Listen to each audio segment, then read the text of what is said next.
चिराग पासवान के लिए अब सबसे बड़ा मुश्किल दौर आने वाला है साथियों। चिराग पासवान की पार्टी को 2020 विधानसभा चुनाव चिराग पासवान नीतीश कुमार के खिलाफ लड़े थे, तो चिराग पासवान की पार्टी को जनता दल यूनाइटेड नीतीश कुमार के द्वारा चिराग पासवान की पार्टी को तोड़ा गया था। ये हम नहीं, चिराग पासवान हर एक मंच से कहते आ रहे थे। लेकिन क्या चिराग पासवान की पार्टी को पुनः तोड़ा जाएगा? अब ये सबसे बड़ा सवाल खड़ा हो गया है। चिराग पासवान के 5 सांसद हैं और चिराग पासवान एनडीए के हिस्सा हैं।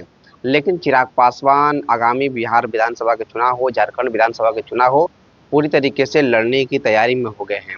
चिराग पासवान या गठबंधन के तहत लड़ते हैं, गठबंधन से अलग होकर लड़ते हैं।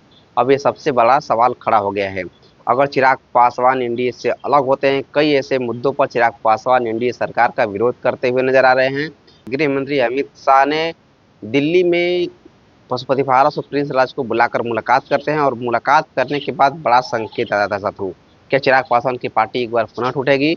अभी सबसे बड़ा सवाल खड़ा हो गया है। अगर चिराग पासवान एनडीए से अलग होते हैं तो पशुपति पारस और प्रिंस राज के साथ जाकर एनडीए गठबंधन मजबूती से भारतीय जनता पार्टी बिहार का विधानसभा चुनाव लड़ेगी।